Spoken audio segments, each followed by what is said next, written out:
Anda boleh setuju dan tidak setuju dengan pemahaman ini semua. Tapi itulah fikih. Disitulah kemudian harus kembali kepada ulama, jangan sekedar mengambil hadis sebatas dia sahih. Tidak semua hadis itu bisa kita amalkan. Jangan orang oh ini hadisnya sahih. Ada dalam kata Imam Syafi'i itu idza shahhal hadisu fahuwa madhabi. Kalau ada hadis sahih, saya itulah mazhab saya. Enggak bisa begitu. Kita harus yakin dulu Imam Syafi'i itu baca hadis itu, kemudian pemahamannya seperti apa. Karena hadis nih ya, yang Ummul Mukminin Nabi menyentuh Ummul Mukminin ketika sholat itu, ya, itu Imam Syafi'i tahu kok. Gitu loh. Tapi kenapa Imam Syafi'i memutuskan menyentuh perempuan itu hukumnya batal? Karena dipahami Imam Syafi'i berbeda dengan pemahamannya Imam Abu Hanifah. Kata Imam Syafi'i, boleh jadi Rasulullah ketika menyentuh Aisyah itu ada hailnya. Kan ada bajunya, bukan kulitnya. Maka hadis yang menunjukkan persentuhan Nabi dengan Aisyah itu kemudian tidak batal wudunya karena ada hailnya. Satu, ada hadis sahih nih, Ramadan.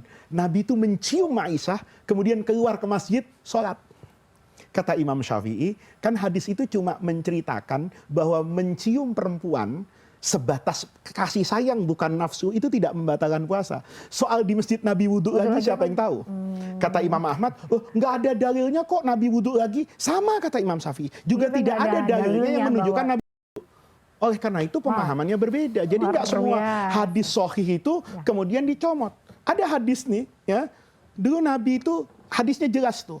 Aftorul hajimu wal mahjum. Yang berbekam, ya tukang bekam sama yang dibekam itu batal puasanya.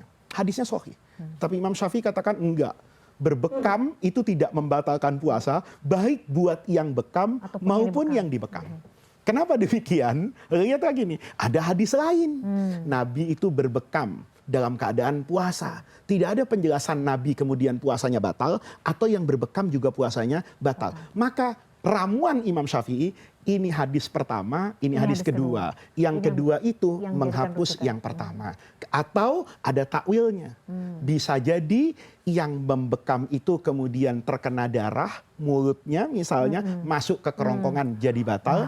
Bisa jadi orang yang dibekam kemudian lemes, dia pusing, maka dia berbuka. Itu semua kemungkinan. Anda boleh setuju dan tidak setuju dengan pemahaman ini semua. Tapi itulah fikih.